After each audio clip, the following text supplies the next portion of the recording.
Eso de mejorar algo. ¿Cómo le va? Muy buenos días. ¿Cómo estás, Hugo? ¿Qué tal? Buenos días, un gusto saludarte como siempre y saludar, por supuesto, a tu audiencia en estos momentos en donde tú, como bien señalas, la crisis económica en general ya está tocando los bolsillos de sobre todo de la gente más necesitada en nuestro país y en nuestra región. Y que lo que viene aconteciendo en el escenario político nacional, pues lamentablemente denota de que el presidente Castillo no tiene la capacidad suficiente, eso está más que demostrado, para poder afrontar una serie de problemas por los cuales atraviesa el país, no solamente por la crisis internacional, producto de la guerra entre Rusia y Ucrania, que eso es un tema que deviene de hace menos de 50 días, pero en donde en más de 8 meses de gobierno, el señor Castillo ha demostrado a los peruanos que no está preparado para ese cargo porque no tiene capacidad de reacción, mucho menos de anticipar una serie de escenarios que podría haberlos controlado con mucha más decisión. Hoy en día el Cusco, por ejemplo, una región que votó por él mayoritariamente, masivamente por él, más del 80% de los cusqueños votaron por Pedro Castillo, y sin embargo esta región hoy día se pone de pie para protestar por las medidas que va asumiendo en su gobierno, que no le significan ningún tipo de beneficio para su región, ¿no? De tal manera que esta situación está conllevando a que el país se paralice y por esa razón la economía empiece a quebrarse para muchos hogares del Perú. En Loreto no somos la excepción, muy por el contrario. Cuando hablan que los niveles inflacionarios, por ejemplo, en el Perú no tenemos esta inflación de hace 20 años aproximadamente, poco más de 20 años, ¿ya? 6.8% anualizada.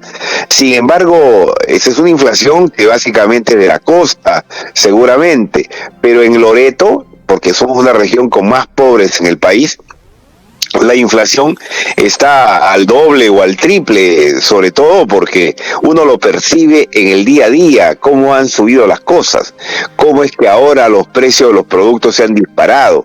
El gobierno del presidente Castillo busca de alguna manera atenuar la crisis bajando el precio del combustible a nivel nacional, pero sin embargo acá en Loreto eso no ha sucedido. Uno va a cualquier grifo dentro de la región Loreto y los precios siguen igual. Y si tiene alguna variación es mínima, y eso es producto básicamente del margen que tienen los griferos. Pero no hay una efectiva medida del gobierno peruano, no hay en estos 8 meses de gobierno que haya demostrado que el Perú tiene un crecimiento económico, que se está revirtiendo la situación en favor de los peruanos.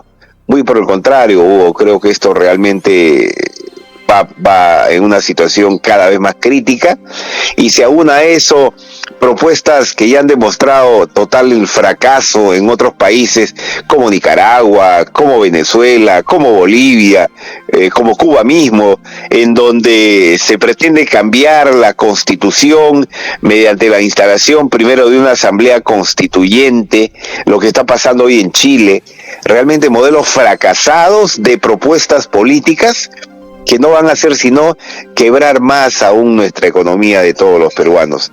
Esto lamentablemente creo que tiene que llegar a su fin. Bueno, creo que ayer escuché a un economista racionalmente muy claro señalar que por más que le des a este gobierno recomendaciones, qué tiene que hacer, parece que ellos están buscando lo que señalan justamente los izquierdistas, la agudización y las contradicciones para decir que este sistema no vale y hay que ir por una asamblea constituyente. Parece que ese es el camino de este gobierno, mi estimado Juan Carlos del Águila.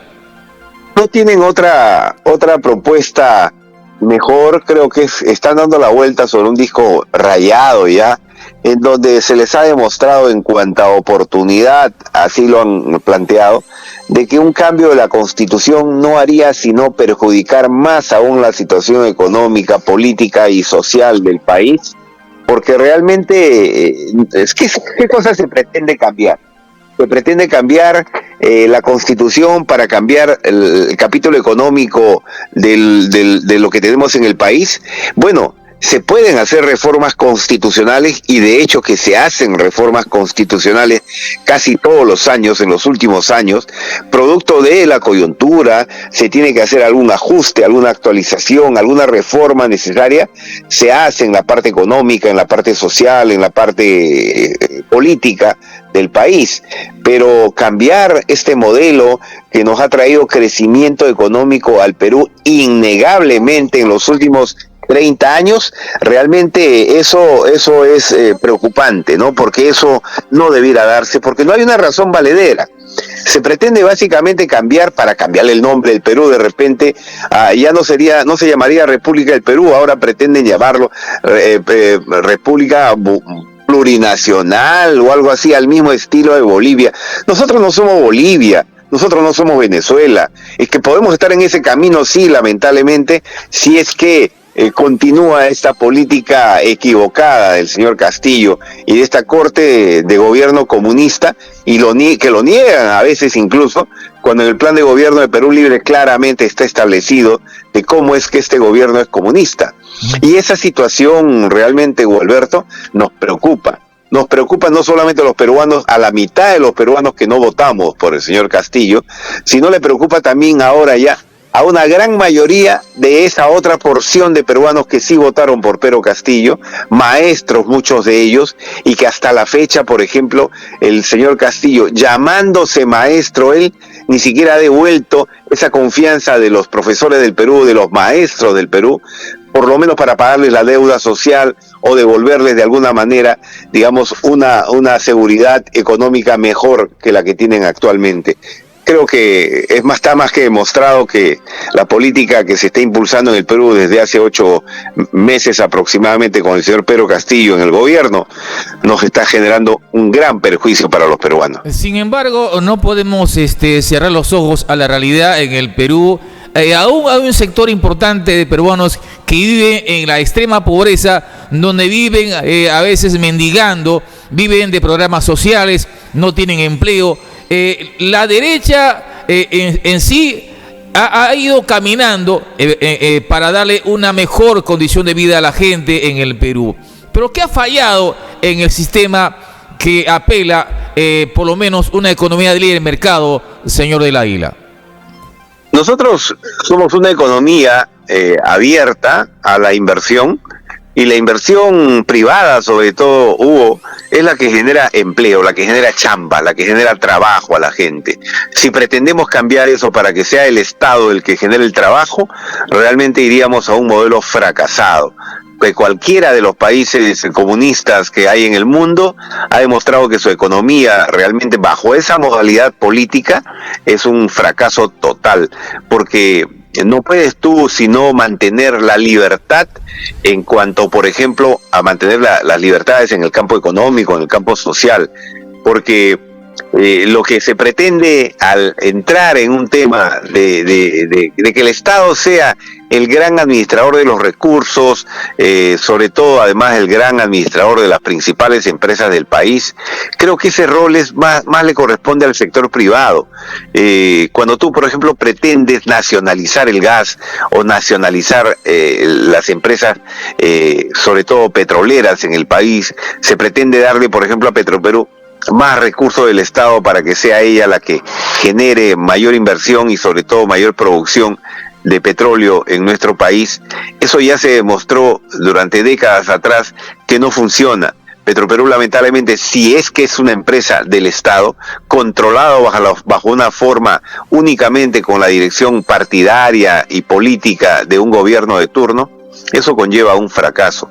Por esa razón es que creo que, si bien es cierto, hay todavía un grueso número de peruanos que están en situación de pobreza, pero recordemos también que la gran mayoría de peruanos salió de los márgenes de pobreza que teníamos en los años 80. No te olvides que el Perú, Hugo Alberto, en esa década tenía un 85% de peruanos que eran pobres. El 85% de los peruanos eran pobres en la década de los 80 y solamente un 15% estaba en los niveles de término medio o medio alto o alto. Hoy en día se ha invertido esa figura. El año 2020 habíamos llegado a cerca de un 80% de peruanos que habían salido de la pobreza. Es decir, solamente quedaba un 20% de todos los nacionales nuestros que todavía se mantenían en pobreza. Bueno, esa cifra creció lamentablemente luego de la pandemia y del mal gobierno de Vizcarra, de Sagasti y ahora de Pedro Castillo.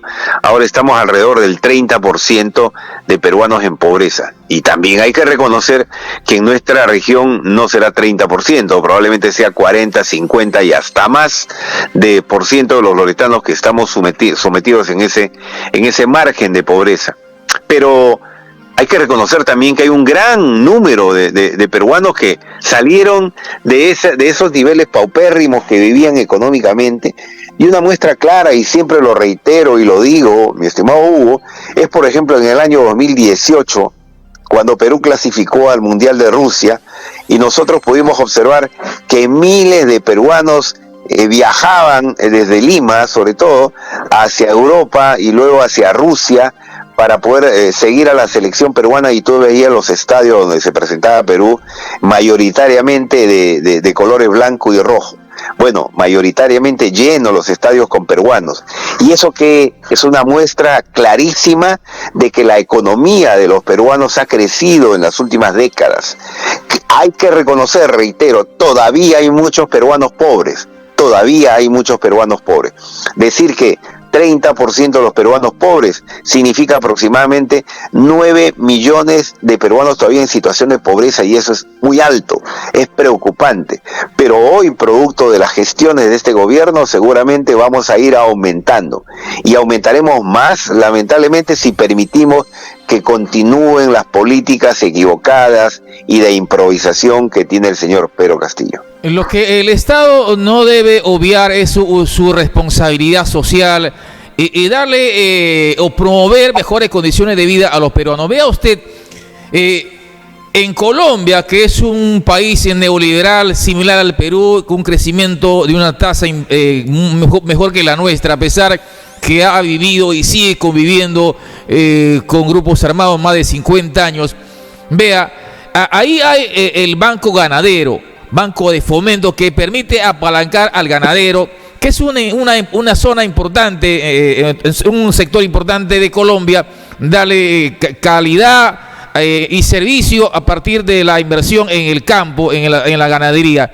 Aquí en el Perú, con la idea de que el Banco Agrario no funciona, el Estado no debe ser un ente que invierte, sino promueva la inversión, desapareció el Banco Agrario. Y hoy los préstamos al sector productivo no llegan. Yo recuerdo mi abuelo trabajaba con el Banco Agrario, pagaba con yute, con su producción de yute, para devolver su dinero que le prestaba el Banco Agrario. Eso ya no ocurre en el Perú. ¿No cree usted que esas cosas que han pasado en el Perú con este modelo neoliberal que le ha entregado todo a la empresa privada, dejando de lado que el Estado debería también asumir cierto rol en ese sentido, podría haber mejorado en ese sentido, señor del Águila?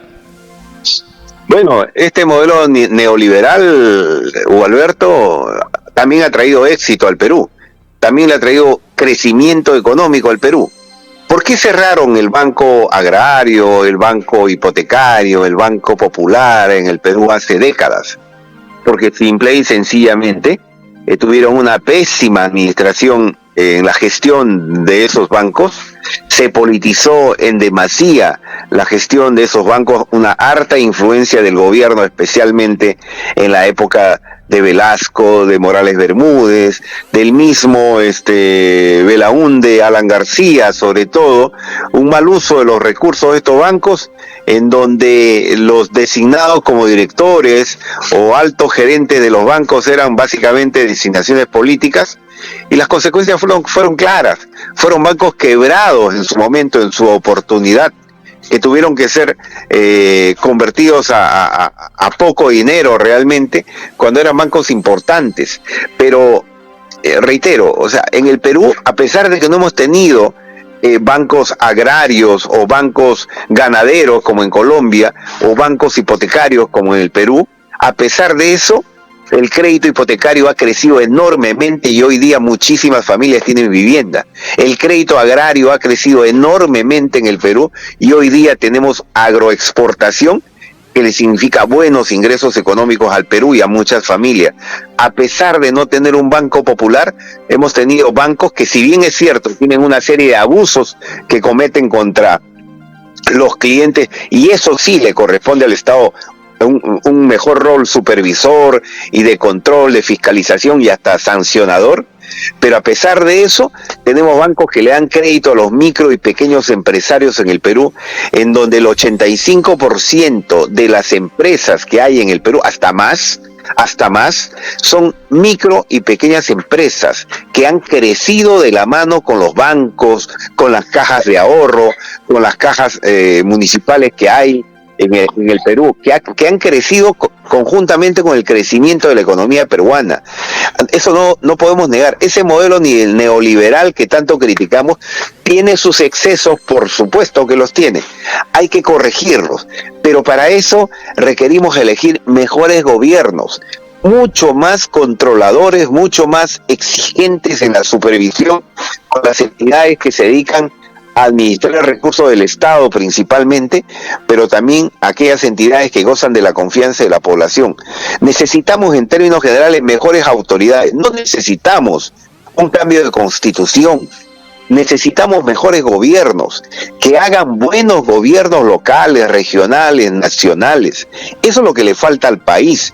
Mejores gestores de gobierno, mejores gestores públicos, mejores funcionarios del Estado, más transparentes, más honrados, en otras palabras. Y ahí la senda del crecimiento volverá a nuestro país y seguramente mucho menos peruanos habrá pobres a partir de gobiernos realmente exitosos. Bueno, en la campaña pasada, donde perdió la campaña la señora Keiko Fujimori, perdió también Hernando de Soto, inclusive el candidato de Renovación Popular, dedicados al sistema financiero en el Perú, señalaban que hay que atraer a más bancos en el Perú para que haya mayor competencia. En el Perú solo hay 5 bancos importantes concentrando el poder económico en el Perú. ¿Qué pasa en la legislación peruana? No permite que otros bancos, como por ejemplo en Panamá, que es más pequeño que el Perú, hay más de 24 bancos que compiten con el tema de los créditos,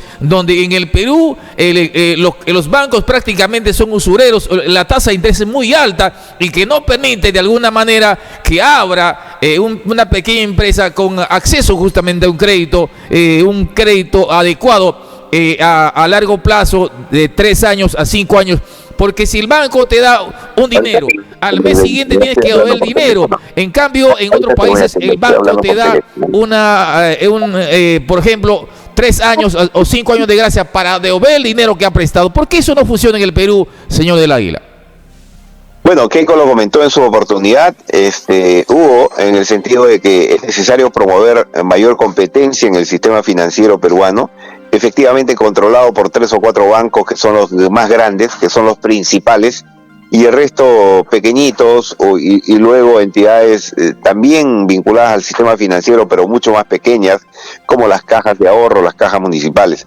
Pero promover mayor competencia en el sistema financiero ya depende también del gobierno de turno. O sea, esto no es un tema constitucional, ni mucho menos.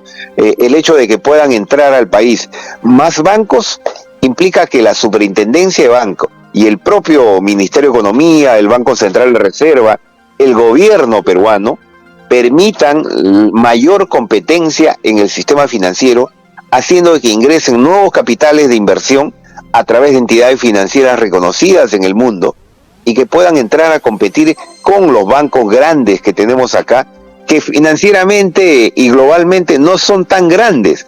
Pueden ser grandes en el Perú, 3 o 4 bancos, pero si tú lo miras a nivel de Latinoamérica y mucho más a nivel internacional ya, realmente no son tan grandes bancos. Entonces aquí hubo el bancos españoles, para no mencionar nombres en particular, hubieron bancos acá, 2 bancos españoles que realmente entraron al Perú, pero no sé qué pasó, sinceramente. Creo que de alguna manera La banca privada nacional impuso sus condiciones, no hubo probablemente un mercado muy abierto o un mercado tan grande como ellos esperaban, que finalmente o se fueron o simplemente se empequeñecieron y se asociaron con bancos peruanos y ahí están. Pero creo que efectivamente nos hace falta mayor competencia en el sistema financiero, porque no es posible que cuando uno va a depositar en una libreta de ahorros te pagan una tasa de interés mínima y cuando vas a hacer un préstamo te cobran 5, 6, 8 y hasta 10 veces más de lo que te pagan por tu ahorro. Y eso realmente ya parece un asalto a mano armada. Y ahí la Superintendencia de Banca y el propio Banco Central de Reserva, entidades absolutamente, digamos que tienen autonomías para poder aplicar medidas de control, de supervisión eficiente, parece que no reaccionan frente al clamor ciudadano, a pesar de que la legislación es clarísima en el sentido de que estas entidades tienen incluso capacidad sancionadora. Ahí hay un tema pendiente que creo yo con un gobierno mucho más eficiente y sobre todo con un presidente mucho más preparado, el Perú puede encontrar un rumbo diferente. Usted que ha sido parlamentario, seguramente ha conocido los recovecos de cómo se maneja el sistema financiero en el Perú, específicamente los bancos. Antes, por ejemplo, usted llevaba un dinero, 100 soles, 200 soles o 1000 soles, pones en el banco ahorro, y el banco por tu ahorro te pagaba. Ahora te cobra mantenimiento de cuenta, pones 1000 soles y al mes ya no tienes los 1000 soles. ¿Qué pasa en el sistema financiero? No se puede ahorrar. Sin embargo, dice, ¿por qué no ahorra su dinero? Porque ahorrar en el banco no es el mejor, quizás la mejor forma de guardar nuestro dinero, de alguna manera para tener algo más de lo que usted pone en el banco, señor del Águila. ¿Qué ha pasado, por favor, de estos años hacia atrás? Con todo gusto, mi estimado Hugo, te contesto. Permíteme nada más decirte que después de esta pregunta te voy a agradecer que concluyamos porque tengo visita que está acá en la casa esperándome y también tengo que atenderlos, pero te digo, el Perú tiene un sistema financiero bastante regulado, bastante controlado, pero que sin embargo la Superintendencia de Banca especialmente y el propio Banco Central de Reserva permiten algunos excesos de las principales entidades financieras, sobre todo en el nivel de comisiones que le cobran a sus clientes. Primero, por el lado de las tasas de interés, porque efectivamente el margen es bastante alto entre la tasa pasiva o la tasa activa, como la llaman, es decir, entre aquella que le pagas al ahorrista y la que le cobras al que te pide un crédito. Eso es un exceso que también debe corregirse. Pero por otro lado, hay una serie de comisiones, portes y gastos que cobran los bancos que muchas veces son increíblemente onerosos porque parece que te cobran 1 sol, 2 soles, uno dice, no pasa nada, no es gran cosa. Sí, pues, pero eso le están cobrando a decenas o cientos de miles de clientes y los bancos están haciendo fortuna con eso. Esos excesos tiene que corregirlos la Superintendencia de Banca. Pero ¿quién puede llamar la atención a estas entidades? El gobierno, el presidente de la República, el ministro de Economía, los que tienen que defender los intereses de nuestro país. O sea, estos excesos que se dan en el día a día con los clientes del sistema financiero, si bien es cierto, en algunos casos se han corregido, pero no hay mayor supervisión eficiente a esto, de tal manera que finalmente entidades como no solamente la Superintendencia de Banca, sino el propio Indecopi, no funcionan en el rol de control, de supervisión. Indecopi no advierte, por ejemplo, concentración empresarial o no advierte algún tipo de contubernio en el cobro de las tasas de interés. No sé si se tapan o se ponen una venda en los ojos y no se dan cuenta, y cuando se trata de multarle a un banco o por último a alguna entidad importante, alguna empresa importante, porque algún usuario, algún cliente ha reclamado que le han cobrado de más o le han cobrado en exceso X cantidad, finalmente si se logra el éxito de un reclamo de un consumidor, lo que hace Indecopi, por ejemplo, es, está bien, le devuelve al cliente, al usuario, al consumidor, esa pequeña parte que ha reclamado, pero le impone una multa enorme a estas entidades, que finalmente esa multa va a parar en los registros de Indecopi, en las cuentas de esta entidad. ¿Para qué? Para que sigan adquiriendo oficinas lujosas como tienen en Lima y para que nieguen incluso la posibilidad de ampliar sus oficinas a otras provincias del Perú, como en el caso de Loreto también requerimos, en Requena, no sé si está ahorita en Yurimagua, pero hay provincias de la región Loreto, en Contamana también que lo reclama, y en la propia frontera no hay oficina de control, de supervisión de entidades como Indecopi. Estas cosas hacen, Hugo Alberto, que los peruanos también con justo derecho protestemos para que nuestras entidades del Estado funcionen, no solamente cobren altos sueldos. Un superintendente de banca está cobrando actualmente 45.000 soles aproximadamente su sueldo. Un presidente del Banco Central está cobrando como 60.000 soles, y me parece bien que cobren esas cantidades si es que van a ser eficientes en la gestión de estas entidades del Estado. Por lo menos en el caso del Banco Central de Reserva sí lo es, demostradamente lo es. Pero en el caso de Indecopi y en el caso de otras entidades como la Superintendencia de Banco, realmente creo que no justifican tamaño emolumento en detrimento de la economía de muchos peruanos. Señor del Águila, mientras haya estas fallas del sistema, siempre habrá estos modelos de intervencionismo, propuesta de cambio de constitución, de asamblea constituyente, de referéndum. Mientras haya estas fallas que no se corrigen, siempre habrá protestas en las calles queriendo una nueva constitución. Bueno, yo creo que estas cosas se pueden corregir sin necesidad de cambios de constitución. Creo que el hecho de poner un mejor funcionario del Estado en un alto cargo, eso solamente corresponde al gobierno de turno o a quien corresponda. Cambiarlo, cuestionarlo, supervisarlo mejor el ministro de Economía, el premier, el presidente de la República, los congresistas. Cada uno de ellos también tiene que actuar en donde le corresponda. Y creo que en ese sentido, si nosotros hacemos funcionar mejor al Estado, pequeño pero eficiente, creo que vamos a tener definitivamente un gobierno más exitoso y un gobierno que le da mejor calidad de vida a los peruanos. Hagamos que la inversión crezca en nuestro país, no ahuyentemos la minería, no ahuyentemos la inversión en hidrocarburos, no ahuyentemos la inversión en cualquier sector económico, la inversión privada sobre todo. La inversión privada trae dinero que se convierte.